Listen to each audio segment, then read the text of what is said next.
Hey YouTube, tonight I'm going to do a subscription for you called Arts and Letters.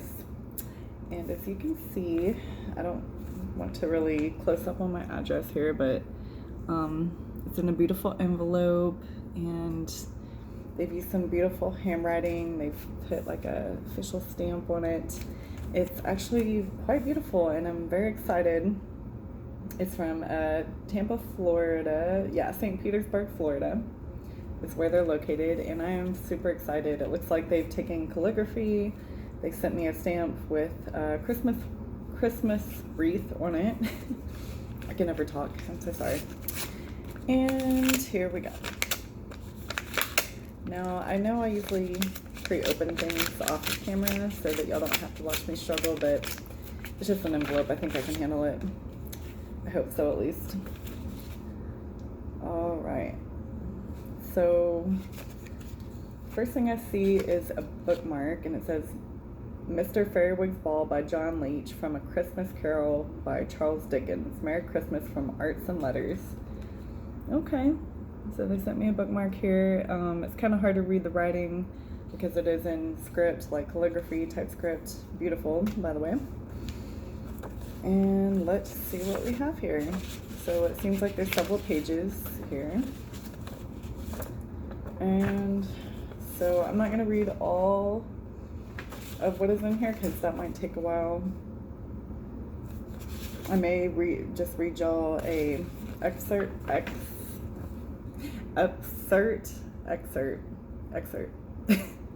Yes, I might read you a small portion of this letter, but I will read you the letter that they sent to me, if I can. Okay, so I guess this is inspired by A Christmas Carol, I want to say. This is very confusing, I'm sorry. I'm like looking at these pages and they all have different things on them. Okay, I will go ahead and read what I assume is the explanation page. If I can speak and read today, because it's sounding like I can't. His travels in America inspired the novel mentioned in the letter, The Life and Adventures of Martin Chuzzlewit. This is a satirized tale of a young Englishman trying to make his way in the world. Part of this story takes place in America, and Dickens created parodies of personalities he encountered there. Geoffrey remarks that in this letter, especially the harshness with which Dickens describes these characters. To be fair, many of the British characters are also portrayed harshly. Overall, Geoffrey seems to appreciate the more uplifting story told in A Christmas Carol. The letter was written only a week after Christmas Carol in Prose, being a ghost story of Christmas, was published on December 19th, 1843. It was immediately popular, with the first printing selling out by Christmas Eve. Geoffrey must have been among the first to buy the book, since he had read it before writing, beginning the letter before the arrival of Dickens' gift. Though they can't have met in person often, their friendship must have been close, or at least one of mutual respect. Geoffrey was no longer an influential literary critic, so Dickens had little to gain professionally from sending Geoffrey the traditional courtesy copy of the book. The tone of the letter also suggests that the relationship was a friendly one. In 1844, Dickens would offer another example of his regard for Lord Geoffrey by naming one of his sons Francis Geoffrey Dickens. Meanwhile, Geoffrey's prediction that Dickens would sell many more copies of the Carol than of the Chuzzlewits was correct. The story and characters have become icons of English literature. If you want to read the original story for yourself, you can do so online. www.gutenberg.org/files/lots of numbers.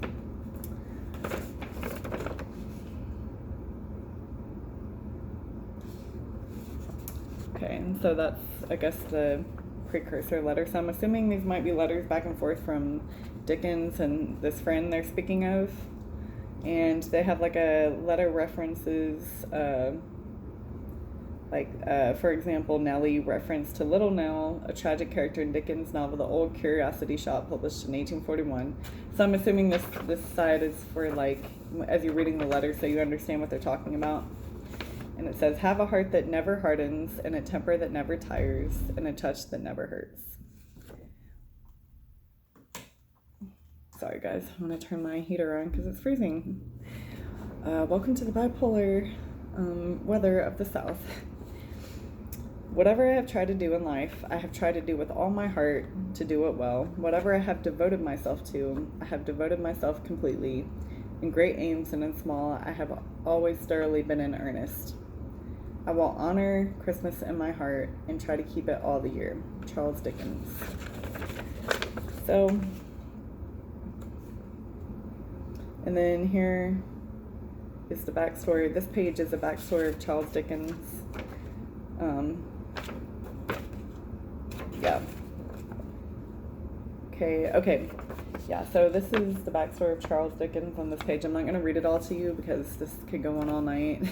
This is going to be like a 15-minute video if I read everything.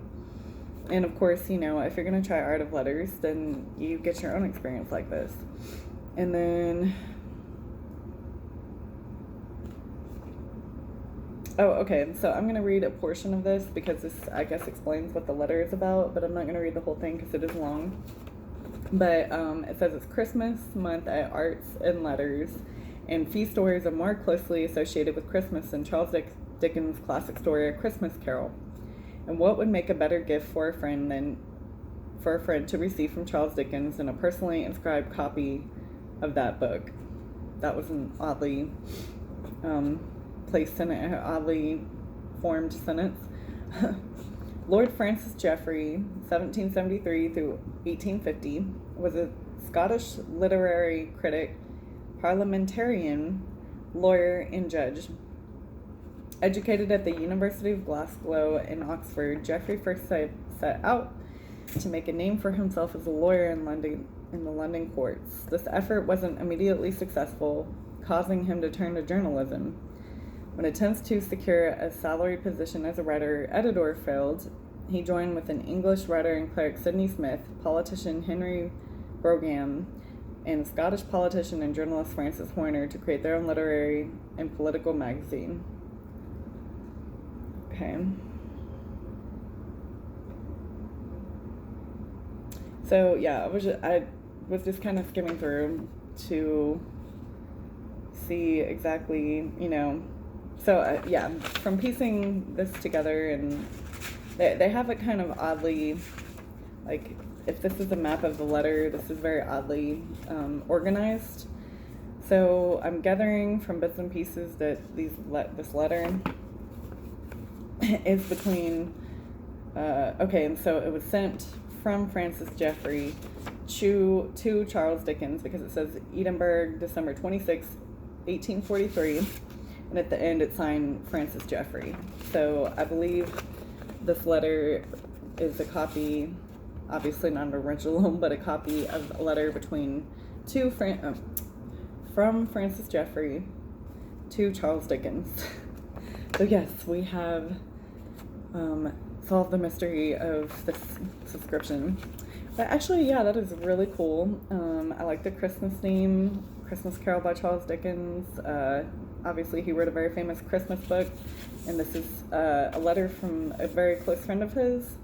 I can't wait to read it. The script, if you can see a little closely, it's like calligraphy type writing, so this is going to be interesting to try to decipher, because I have been trained to write cursive and to read cursive, but I mean, yeah, no, it should be okay. I'm actually looking at it now. I can see what it says, but it's still, you know, in a very calligraphy style cursive. So anyway, I'm very excited to read this. I am not going to read the whole letter to you. It is 2 pages long, and then there was 2 pages of like explanation. So I just try to give you kind of the meat and potatoes of, you know, what they sent to me. And if you're into historical letters and, you know, learning interesting things about, I guess in this one we would say friendships in history, of a famous author and his friend, then yeah, I would definitely try this. If you're into history and writing and calligraphy and letters and the lost art of letters, in 2019, I can truly say letters are a lost art. I used to have a pen pal in high school that lived about 3 hours from here, and we would write letters to each other, and I really miss that in this day and age. I feel like it's a lost art. So I'm really going to enjoy reading this. I hope you enjoyed sharing, or me sharing a little bit about it with you. And if you enjoyed it, please subscribe. Again, it's called Art and Letters. I will put the price of everything in the description, as always. And as always, if you like, comment, or subscribe, I'd really be grateful. Y'all have a good night.